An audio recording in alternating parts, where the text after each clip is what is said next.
Good morning बच्चों। तो कैसे हैं आप सब। आज जो है हम लोग क्लास 10th का ट्रिगोनोमेट्री यानी कि त्रिकोणमिति शुरू करने जा रहे हैं। ठीक है, तो सबसे पहले त्रिकोणमिति के परिचय के बारे में जानेंगे यानी कि इंट्रोडक्शन ऑफ ट्रिगोनोमेट्री। आइए देखते हैं।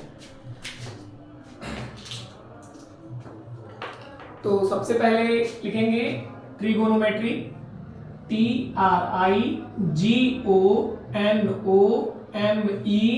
TRIGONOMETRY, trigonometry. ट्रिगोनोमेट्री को हिंदी में बोलते हैं त्रिकोणमिति। क्या बोलते हैं? त्रिकोणमिति।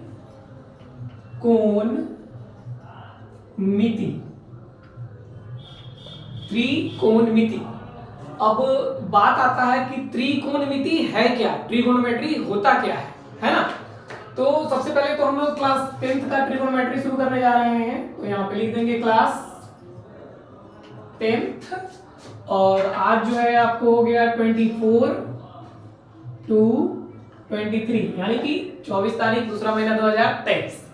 तो ट्रिगोनोमेट्री यानी कि होता है त्रिकोणमिति। ट्रिगोनोमेट्री का मतलब क्या होता है? त्रिकोणमिति।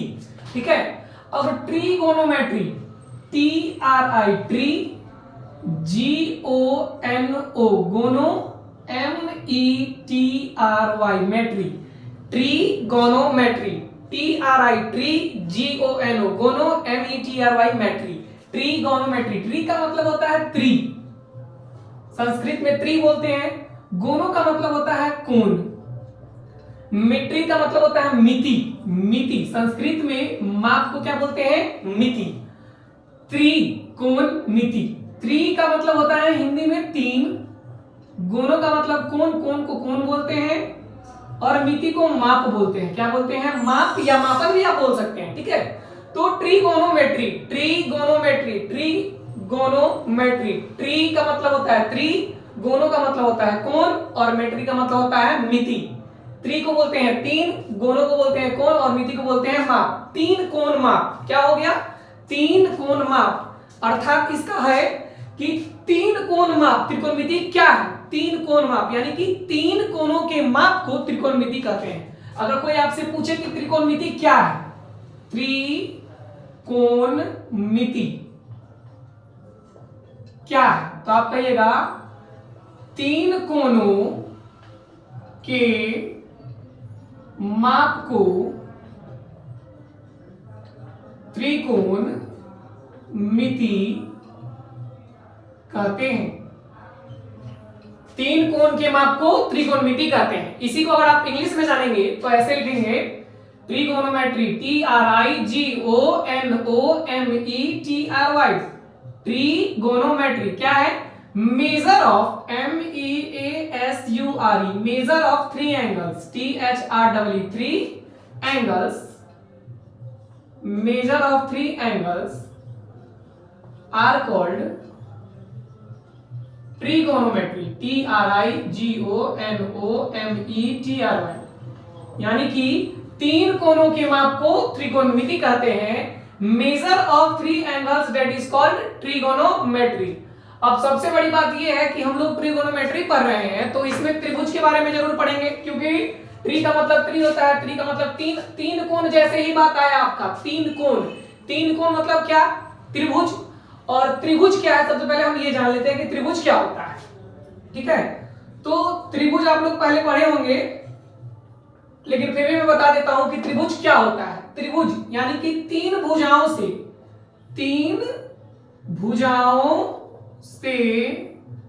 घिरी बंद आकृति।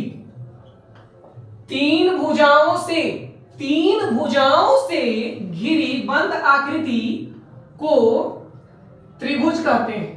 त्रिभुज कहते हैं।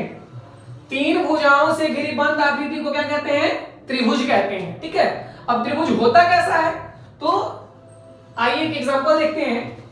जैसे कि एक भुजा ले लिए, दूसरा भुजा ले लिए, और ये तीसरा भुजा ले लिए। ठीक है, ये पहला भुजा है, ये दूसरा भुजा है, और ये तीसरा भुजा है। आप किसी को भी पहला भुजा या दूसरा भुजा या तीसरा भुजा मान सकते हैं। ठीक है, और ये जो है इसको शीर्ष बोलते हैं। क्या बोलते हैं? शीर्ष। जो इसका ज्वाइनिंग पॉइंट होता है, जहां पे ये जुड़ता है, जहां पे जुड़ता है, जैसे दो भुजाएं जब आपस में जहां जिस बिंदु पर जुड़ती है उसे शीर्ष कहा जाता है, और इसको क्या बोलेंगे? भुजा बोलेंगे। क्या बोलेंगे? भुजा। और दो भुजाओं जिस शीर्ष पे जुड़ती है उस वहां पे एक कोण बनता है, वहां पे एक क्या बनता है? कोण बनता है। तो इसको क्या बोलेंगे? हम कोण बोलेंगे। ठीक है, याद रखिएगा। ये आपका एक त्रिभुज हो गया, इसमें एक कोण, इसको कोण ए मान लेंगे, इसको कोण बी मान लेंगे, इसको कोण सी मान लेंगे। ठीक है, और ये आपका पहला कोण हो गया, ये आपका दूसरा कोण हो गया, और ये आपका तीसरा कोण हो गया। ठीक है, और ये पहला साइड हो गया, दूसरा साइड हो गया, और तीसरा साइड हो गया। यानी कि त्रिभुज में आपको क्या क्या मालूम चल गया कि तीन भुजाएं होती है और तीन कोण होता है। ठीक है, अब आगे जानते हैं कि सर त्रिगोनोमेट्री में यानी कि त्रिकोणमिति में हम लोगों को किस त्रिभुज के बारे में पढ़ना है। तो आपको त्रिकोणमिति पाठ जो है, चैप्टर है, उसमें आप लोगों को त्रिकोणमिति में समकोण त्रिभुज यानी कि समकोण त्रिभुज के बारे में पढ़ना है। समकोण त्रिभुज क्या होता है, आइए चर्चा करते हैं। समकोण त्रिभुज, समकोण त्रिभुज, समकोण, सम का मतलब क्या होता है? बराबर, है ना। यानी कि समकोण त्रिभुज क्या होता है? वैसा त्रिभुज, वैसा त्रिभुज जिसमें, वैसा त्रिभुज जिसका एक कोण, वैसा त्रिभुज जिसका एक कोण 90 डिग्री का, 90 डिग्री का हो तथा तीनों कोणों का योग, तीनों कोणों का योग 180 डिग्री हो। वैसा त्रिभुज जिसका एक कोण 90 डिग्री का हो तथा तीनों कोणों का योग 180 डिग्री हो, उसे समकोण त्रिभुज, इसको आप त्रिभुज का संकेत पढ़ेंगे। ये आपको जो है, इसको आप त्रिभुज पढ़ सकते हैं। ठीक है, यहाँ पे आप त्रिभुज लिख भी सकते हैं, या मतलब उसका स्वयंबल यानी कि संकेत भी दे सकते हैं, तो उसे समकोण त्रिभुज कहते हैं। आइए हम लोग लिख देते हैं, समकोण त्रिभुज कहते हैं। ठीक है, फिर से जानते हैं, ट्रिगोनोमेट्री यानी कि त्रिकोणमिति होता है। ट्रिगोनोमेट्री, ट्रिगोनोमेट्री जो है हमारा वो तीन शब्दों से मिलकर बना है। कौन कौन? ट्रिगोनोमेट्री, ट्री का मतलब त्रि यानी कि तीन होता है, गोनो का मतलब कोण यानी कि कोण होता है, और मेट्री का मतलब मिति यानी कि माप होता है। अब सवाल उठता है कि सर त्रिकोणमिति क्या होता है?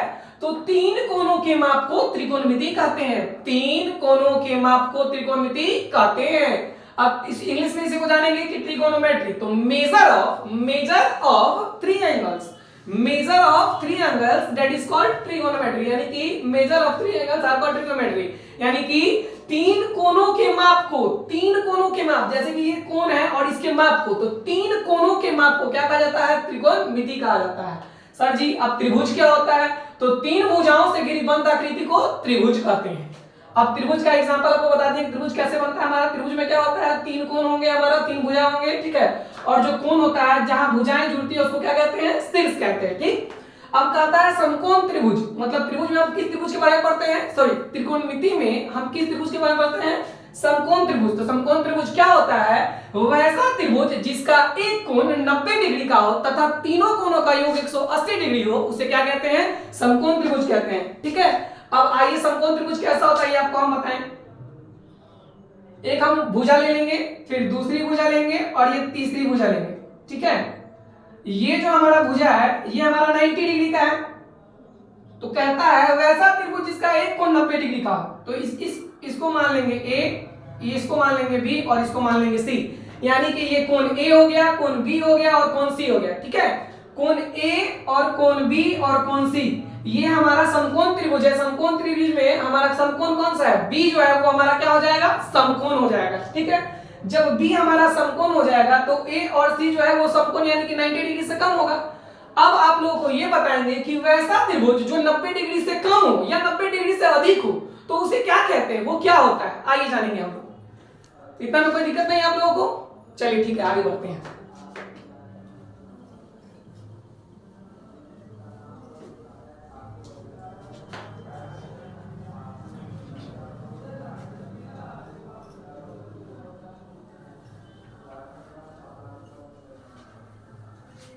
जी, तो अब जानेंगे हम कि सर वैसा कोण जो 90 डिग्री से कम हो उसे क्या कहते हैं, या 90 डिग्री से अधिक हो तो उसे क्या कहेंगे। ठीक है, तो आइए सबसे पहले हम लिखेंगे कि 90 डिग्री से कम, 90 डिग्री से वैसा कोण जो 90 डिग्री से कम होता है उसे न्यून कोण कहते हैं। क्या कहते हैं? न्यून कोण।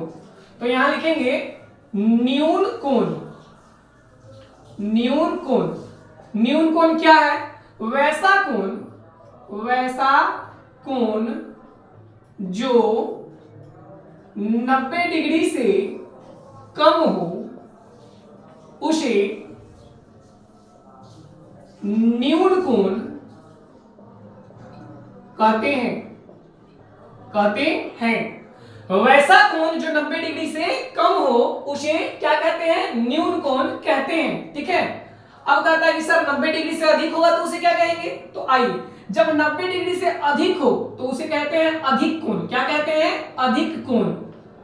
तो इसको, इसका जो है परिभाषा लिखेंगे, वैसा कोण जो 90 डिग्री से अधिक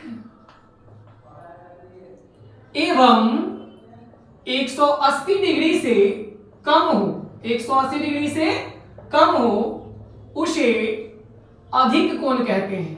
अधिक कोण कहते हैं। ठीक है, इतना में कोई दिक्कत आप लोगों को? फिर से बता रहे हैं आपको।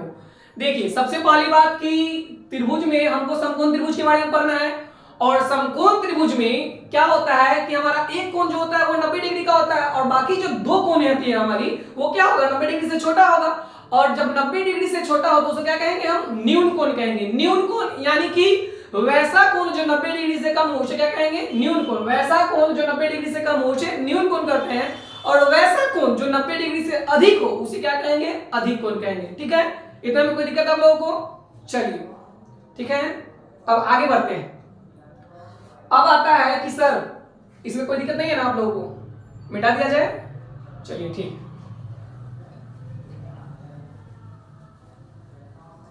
अब देखिए, अब आता है कि समकोण त्रिभुज में सबसे पहले एक समकोण त्रिभुज बनाते हैं हम लोग। ठीक है, ये क्या हो गया हमारा? समकोण त्रिभुज है ना। ये हमारा हो जाएगा कितना डिग्री का? 90 डिग्री का। कितना डिग्री का हो जाएगा जी? 90 डिग्री का हो जाएगा। ठीक है, अब कहता है कि सर ये जो हमारा समकोण त्रिभुज है इसमें इसका नाम रख दिए, इस कोण का नाम रख दिए हम A, इस कोण का नाम रख देंगे हम B, और इस कोण का नाम रखेंगे C। यानी कि ये कोण हमारा A हो गया, ये कोण B हो गया, और ये कोण क्या हो गया हमारा? कोण C हो गया। ठीक है, अब ये तीन, इसमें क्या है आपको? तीन कोण है और तीन भुजाएं। ठीक है, तो ये जो पूरा का पूरा त्रिभुज जिस भुजा पर बैठी हुई है, बैठा हुआ मतलब क्या हुआ? आसन ग्रहण किया हुआ है। तो ये जो पूरा का पूरा त्रिभुज जिस भुजा पर बैठी रहती है इस भुजा को बोलते हैं आसन कोण। आसन को आसन भुजा बोलते हैं। आसन भुजा यानी कि आधार,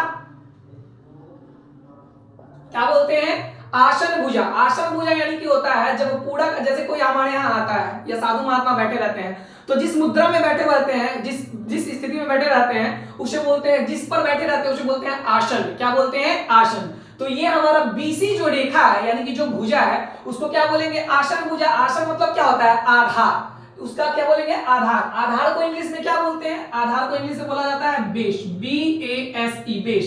इतना में कोई डाउट है आप लोगों को? आधार को क्या बोलते हैं इंग्लिश में? बेस।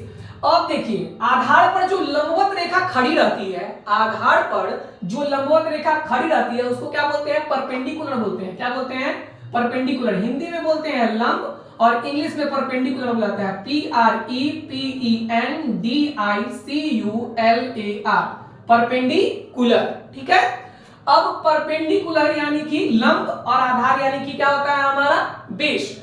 अब बेस जो है और परपेंडिकुलर है, आधार को और लंब को मिलाने वाली रेखा वो क्या होती है? हमारा जो समकोण त्रिभुज होता है उसमें सबसे बड़ी रेखा होती है हमारी ये, जो लंब के शीर्ष को और क्या नाम है? आधार के शीर्ष को आपस में जोड़ती है, उसको क्या बोलते हैं?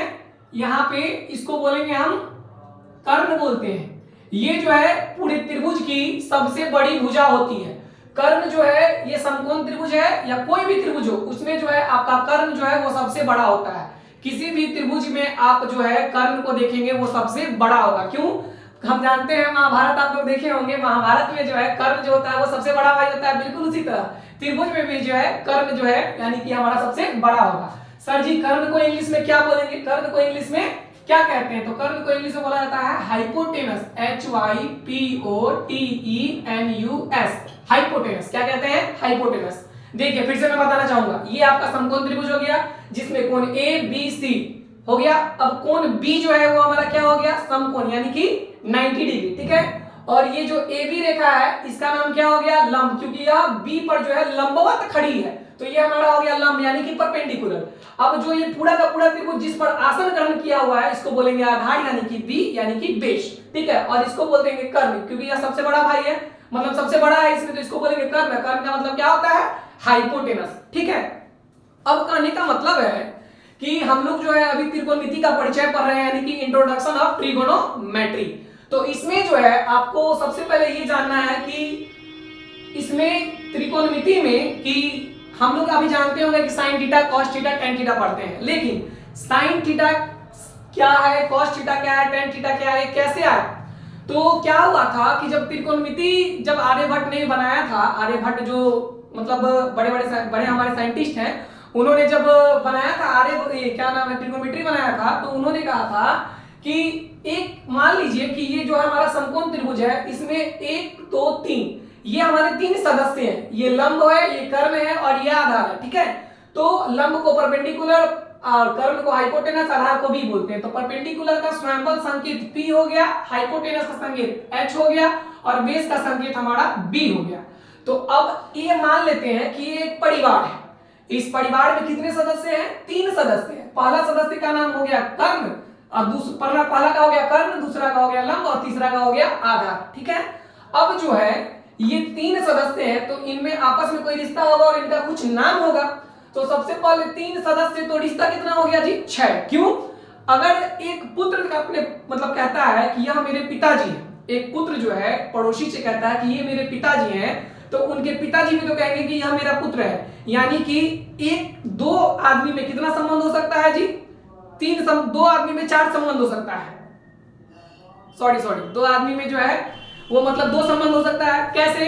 वह कहेगा, जैसे कि पुत्र कहेगा अपने पिता से कि यह मेरे पिताजी हैं, तो वो भी तो कहेगा ना कि हाँ यह मेरे पुत्र है। बिल्कुल उसी तरह यहाँ पे भी है जी, लंब, कर्ण और आधार, इसमें भी आपस में संबंध है। क्या संबंध है वो भी आपको हम बताएंगे, ठीक है। अब जानते हैं कि त्रिकोणमिति जिस समय बनाया गया तो उस समय ये इसमें 6 मतलब 3 सदस्य हैं, ठीक है। तो इसमें 6 रिश्ता है। उसका नाम रखा उन्होंने आर्यभट्ट ने, तो पहला नाम रखा उन्होंने जया। क्या नाम रखा? जया। फिर दूसरा नाम उन्होंने रखा कोजया, कोजया। उसके बाद उन्होंने नाम रखा स्पर्श जया, स्पर्श जया। उसके बाद कोटि स्पर्श जया, कोटि स्पर्श जया, ठीक है। पहला नाम रख दिया उन्होंने जया, दूसरा नाम रख दिया को जया, फिर स्पर्श जया, उसके बाद कोटि स्पर्श जया। उसके बाद उन्होंने नाम रखा वयु को जया, वयु को जया। क्यों? ये जो त्रिभुज है हमारा, इसमें 3 है ना, लंब है, कर्ण है और आधार है। तो 3 आदमी में 6 रिलेशन होगा, क्योंकि 2 आदमी में 2 रिलेशन हो गया। तो लंब का कर्ण से रिलेशन होगा तो कर्ण का भी तो लंब से रिलेशन होगा ना। बिल्कुल उसी तरह आधार का जब कर्ण से मतलब वो रिलेशन होगा तो कर्ण का भी आधार से होगा, लंब का जब आधार से होगा तो आधार का भी लंब से होगा, ठीक है। तो अब देखिए वयु को जय हो गया, उसके बाद वयु जय, वयु जय। तो जिस समय आर्यभट्ट ने त्रिकोणमिति बनाया था, त्रिकोणमिति का मतलब जो बनाया था, तो उस समय उन्होंने कहा था कि ये जो है पहला हो गया हमारा जया, दूसरा हो गया को जया, उसके बाद हो गया स्पर्श जया, कोटि स्पर्श जया, वयु को जया और वयु जया, ठीक है। अब देखते हैं बच्चों, तो जया जो है और को जया, स्पर्श जया, कोटि स्पर्श जया, वयु को जया, वयु जया, ये हो गया हमारा 6। अब घर में कितने भी सदस्य हो उससे मतलब नहीं रखता है, मुखिया कितना होता है? एक ही होता है। लेकिन उस समय का जो मतलब क्या था, छात्र लोग जो थे उनको पढ़ने में दिक्कत होता था। क्या दिक्कत होता था जी? कि जया, को जया, कोटि स्पर्श जया, वयु को जया, वयु जया, तो वो लोग पढ़ नहीं पाते थे। तो फिर आर्यभट्ट ने यह निष्कर्ष निकाला कि क्यों ना इसे आसान किया जाए, मतलब थोड़ा सरल भाषा में लिखा जाए। तो उन्होंने जया का नाम बदलकर उन्होंने साइनी रख दिया। क्या रख दिया? जया का नाम बदल के उन्होंने साइनी। और को जया का नाम उन्होंने रख दिया कोसेकेंट, क्या रख दिया कोसाइन, सॉरी क्या रख दिया कोसाइन, COSINE कोसाइन। स्पर्शज्या का नाम उन्होंने रख दिया टेंजेंट, TANGENT टेंजेंट। और कोटि स्पर्शज्या का उन्होंने नाम रख दिया कोटेंजेंट, COTANGENT कोटेंजेंट। ठीक है, उसके बाद वायुकोज्या का उन्होंने नाम रख दिया सेकेंट, क्या नाम रख दिया सेकेंट, SECANT सेकेंट। ठीक है, SECANT। उसके बाद वायुकोज्या का नाम रख दिया कोसेकेंट, COSECENT कोसेकेंट। नाम पहले उन्होंने क्या लग रखा था, जया, कोजया, स्पर्शजया, कोटि स्पर्शजया, वायुकोजया, वायुजया। लेकिन उस समय के छात्रों को दिक्कत होने लगी तो उन्होंने नाम को बदलकर जया को साइनी रख दिया, कोजया को कोसाइन, स्पर्शजया को कोटेंजेंट, कोटि स्पर्शजया को कोटेंजेंट, वायुकोजया को सेकेंट और वायुजया को कोसेकेंट।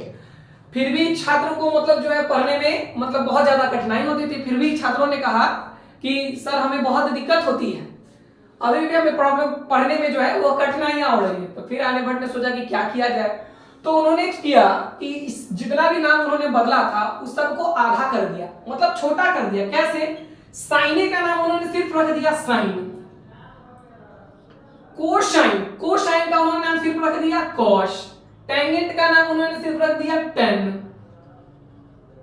कॉट टेंजेंट का नाम उन्होंने रख दिया सिर्फ कॉट, सेकेंड का नाम उन्होंने रख दिया सेक और कोसेकेंट का नाम उन्होंने रख दिया कॉसेक। ठीक है, इतना कोई दिक्कत, कॉसेक। अब देखिए साइन, कॉस, टेन, कॉट, सेक, कॉसेक। अब जो है छात्रों को पढ़ने में लगा कि हाँ अब जो है हमारा है वह थोड़ा साधारण हो गया है। तो उस समय का छात्र जो है कहा कि नहीं सर अब ठीक है, अब हम लोग पढ़ लेंगे। साइन, कॉस, टेन, कॉट, सेक, कॉसेक पढ़ने में भी आसान हो गया था। अब घर में कितना हो गया जी, 6 हो गया। रिश्ता रिलेशन हमारा कितना हो गया 6। जब 6 रिलेशन होगा लेकिन मुखिया कितना होता है घर में, एक ही होता है, यानी कि साइन के साथ क्या रख देंगे हम, theta, cos, theta, tan, theta, cot, theta, sec, theta, cosec, theta. यानी कि थीटा जो है वो क्या है, घर का मुखिया है। अब कहता है कि सर साइन थीटा है ना, साइन थीटा यानी कि सर जी आपका जो है आप हमको ये बताइए कि लंब से कर्ण का संबंध क्या है। ठीक है, तो लंब से जब कर्ण का हम संबंध करेंगे, पहला रिलेशन ध्यान दीजिएगा आप लोग, पहला रिलेशन P का H से यानी कि लंब का कर्ण से।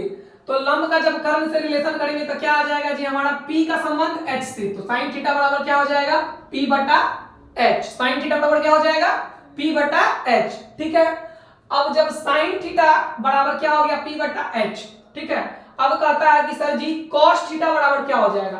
तो आधार का संबंध अब करेंगे हम किससे, कर्ण से करेंगे, यानी कि B का संबंध किससे हो जाएगा हमारा H से। तो क्या हो जाएगा हमारा B बटा H, B बटा H। ठीक, देखो फिर से बता रहा हूं मैं, साइन थीटा बराबर क्या हो गया, P बटा H हो गया, cos थीटा बराबर क्या हो गया, B बटा H हो गया, और tan थीटा यानी कि P का संबंध हम किससे करेंगे, हमारा B से करेंगे। तो क्या हो जाएगा, tan थीटा बराबर क्या हो जाएगा, P बटा B। ये हो गया आपका क्लियर है। अब उसके बाद कहता है कि सर जी sin थीटा बराबर P बटा H हो गया, cos थीटा बराबर B बटा H हो गया और tan थीटा बराबर क्या हो गया हमारा P बटा B। अब देखिएगा ध्यान दीजिएगा आप लोग एक बात कि यहां देखेंगे कि sin का उल्टा जो है ना वो हमारा cosec होता है। ठीक है, cos का उल्टा हमारा sec होता है और cot का उल्टा क्या होता है हमारा tan होता है। यानी कि सॉरी, sin का उल्टा क्या हो गया हमारा कॉसेक हो जाएगा। ठीक है, इतना में कोई डाउट, साइन का उल्टा क्या हो जाएगा, कॉसेक हो जाएगा, साइन का उल्टा कॉसेक, कॉस का उल्टा क्या हो जाएगा आपका सेक हो जाएगा, कॉस का उल्टा सेक और tan का उल्टा क्या हो जाएगा कॉट। यानी कि जब P का संबंध H से हुआ तो H का संबंध भी किससे हो जाएगा हमारा P से। ठीक है, तो H का संबंध क्या किससे हो जाएगा हमारा P से। यानी कि लंब कहता है कि कर्ण मेरा है तो कर्ण भी तो कहेगा ना कि लंब मेरा है।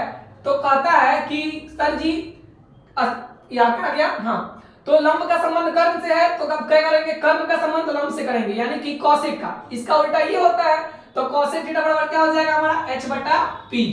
अब कहता है कि सर जी कॉस का उल्टा होता है सेक, कॉस का उल्टा सेक, यानी कि अब इसका रिलेशन जो है सेक का रिलेशन भी होगा, सेक मतलब ये जब कहता है आधार का रिलेशन जब कर्ण से होगा तो कर्ण का रिलेशन भी होगा आधार से। तो क्या हो जाएगा हमारा H बटा B। अब कहता है कि सर tan का उल्टा होता है cot, tan का उल्टा क्या होता है cot। तो tan का उल्टा होता है cot, यानी कि जब लंब का रिलेशन होगा आधार से तो आधार का रिलेशन भी होगा लंब से, यानी कि b बटा p। ठीक है, तो क्या बन गया जी हमारा sin थीटा बराबर p बटा h, cos थीटा बराबर b बटा h, tan थीटा बराबर p बटा b, cot थीटा बराबर b बटा p, सॉरी हाँ b बटा p, sec थीटा बराबर h बटा b और cosec थीटा बराबर h बटा p। ठीक है, अब देखिए इसको आप हिंदी में भी लिख सकते हैं। p को क्या लिखेंगे हम, परपेंडिकुलर यानी कि लंब बटा कर्ण। b को क्या लिखिएगा आप, आधार, और h को क्या लिखेंगे हम, कर्ण, आधार बटा कर्ण। tan थीटा को हम क्या लिखेंगे जी, p बटा क्या है, b है, यानी कि p मतलब होता है परपेंडिकुलर लंब बटा आधार। अब कहता है cot थीटा बराबर क्या हो जाएगा जी, तो आधार बटा लंब। sec थीटा बराबर क्या हो जाएगा, h बटा b। h का मतलब क्या होता है, कर्ण, हाइपोटेनस कर्ण, और b का मतलब होता है बेस यानी कि आधार। h हाइपोटेनस कर्ण, कहता है p परपेंडिकुलर यानी कि लंब। ठीक है, फिर से ध्यान दीजिएगा आप लोग। sin थीटा बराबर क्या होता है, p बटा h यानी लंब बटा कर्ण। cos थीटा बराबर क्या होता है, b बटा h यानी आधार बटा कर्ण। tan थीटा बराबर क्या होता है, p बटा b यानी कि लंब बटा आधार। cot थीटा बराबर क्या होता है, b बटा p यानी आधार बटा लंब। sec थीटा बराबर क्या होता है, h बटा b यानी कि कर्ण बटा आधार। cosec थीटा बराबर क्या होता है, h बटा p यानी कि कर्ण बटा लंब। इतना में आप लोगों को कोई दिक्कत नहीं होना चाहिए। अब देखिए कहता है कि सर फॉर्मूला तो हो गया, अब इसका कोई ट्रिक हो याद करने का, तो याद करने का बहुत ही अच्छा तरीका है, बहुत ही आसान ट्रिक है। ठीक है, तो इसको याद करने के लिए सबसे पहले आपको ये याद रखना है, यहां ध्यान देंगे आप लोग कि sin theta cos theta tan theta. Sine का उल्टा क्या होता है जी, सर साइन का उल्टा होता है cosec, cos का उल्टा क्या होता है, sec। ठीक है,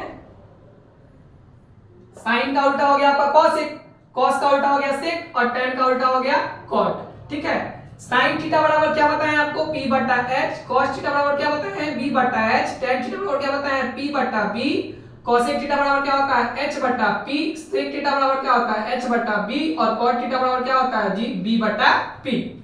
अब कहता है कि सर इसको याद करने का कोई आसान तरीका है, तो जी बिल्कुल है, इसको याद करने का सबसे आसान तरीका आपको हम बताएंगे अभी। ठीक है, इतना में किसी कोई डाउट नहीं है ना, मिटाएं, चलिए ठीक है।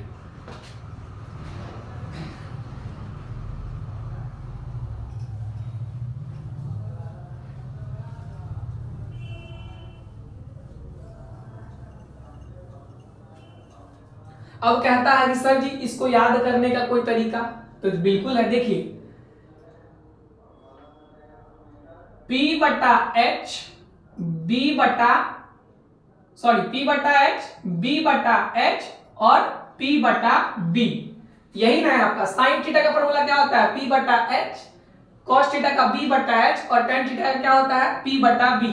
p का मतलब होता है पंडित, मान लेंगे हम, p का मतलब क्या मान लेंगे, पंडित। ठीक है, b का मतलब होता है बद्री, b का मतलब क्या मान लेंगे, बद्री, बद्री।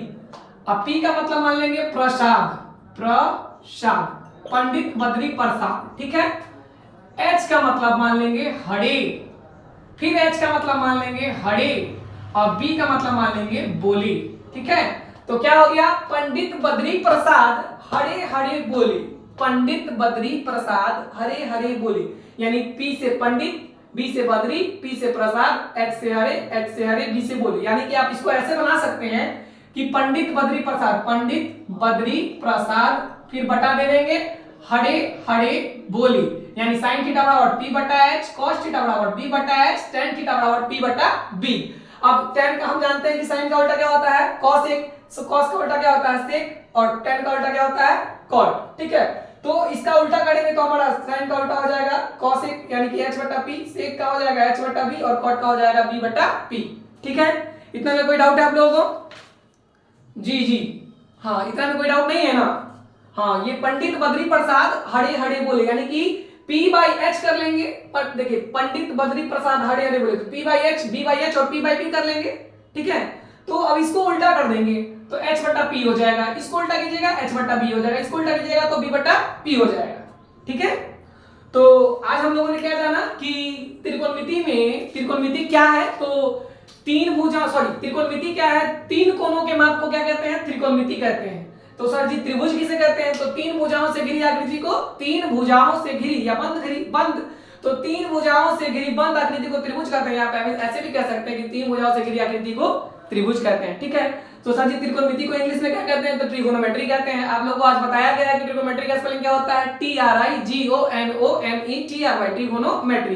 ट्रिगोनोमेट्री का डिफिनेशन क्या होता है, measure of three angles that is called trigonometry, यानी कि measure of three angles that is called trigonometry. ऐसे बोल सकते हैं कि measure of three angles are called trigonometry, यानी कि तीन कोनों के माप को त्रिकोणमिति कहते हैं। यानी कि तीन कोण जो होता है ना, उसका जो माप होता है, मेजरमेंट जो होता है, उसी को त्रिकोणमिति कहते हैं, ठीक है। और त्रिकोणमिति में जो है हम लोग क्या पढ़े हैं, कौन सा त्रिभुज के बारे में पढ़ना है, त्रिकोणमिति में सिर्फ और सिर्फ एक ही त्रिभुज के बारे में पढ़ना है, जिसका नाम है समकोण त्रिभुज। सर समकोण त्रिभुज क्या होता है, तो वैसा त्रिभुज जिसका एक कोण 90 डिग्री का हो तथा तीनों कोणों का योग 180 डिग्री हो, उसे क्या कहते हैं, समकोण त्रिभुज कहते हैं। याद रखिएगा, वैसा कोण जो 90 डिग्री से कम हो उसे क्या कहते हैं, न्यून कोण कहते हैं। क्या कहते हैं, न्यून कोण। और न्यून कोण का परिभाषा क्या हो जाएगा, वैसा कोण जो 90 डिग्री से कम, वैसा कोण जो 90 डिग्री से क्या हो, कम हो, उसे क्या कहते हैं, न्यून कोण कहते हैं। 90 डिग्री से अगर अधिक हो तो क्या कहिएगा, अधिक कोण कहेंगे। तो वैसा कोण जो 90 डिग्री से अधिक है, 180 डिग्री से कम, उसे क्या कहेंगे, अधिक कोण कहेंगे, ठीक है। तो आज जो था आप लोगों का था ये इंट्रोडक्शन ऑफ ट्रिगोनोमेट्री। क्या था, introduction of trigonometry, introduction of trigonometry, INTRODUCTION, introduction of trigonometry, TRIGONOMETRY, trigonometry, ठीक है। इसको बोलते हैं त्रिकोणमिति का परिचय, त्रिकोणमिति का परिचय। तो आप लोगों को आज मालूम चला होगा कि त्रिकोणमिति क्या होता है, त्रिकोणमिति में किस त्रिभुज के बारे में पढ़ना है, त्रिकोणमिति का परिभाषा क्या होता है, और त्रिकोणमिति को इंग्लिश में ट्रिगोनोमेट्री बोलते हैं। ट्रिगोनोमेट्री का डिफिनेशन क्या होता है, और त्रिकोणमिति में sin थीटा बराबर p बटा h होता है, क्योंकि p का रिलेशन है h से, इसलिए sin थीटा बराबर p बटा h होता है। cos थीटा बराबर b बटा h क्यों होता है, क्योंकि b का जो रिलेशन होता है वो h से होता है, इसलिए cos थीटा बराबर क्या होता है, b बटा h। tan थीटा बराबर क्या होता है, p बटा p होता है, यानी कि p का संबंध किससे है, b से है, यानी tan थीटा बराबर क्या होता है, p बटा b। बिल्कुल उसी तरह cos थीटा बराबर क्या हो जाएगा, h बटा p, sec थीटा बराबर क्या हो जाएगा, h बटा b, और cot थीटा बराबर क्या हो जाएगा हमारा, b बटा p, ठीक है। इतना में कोई डाउट आप लोगों को, हाँ जी ठीक है, इतना में कोई डाउट नहीं है आप लोगों को, चलिए ठीक है।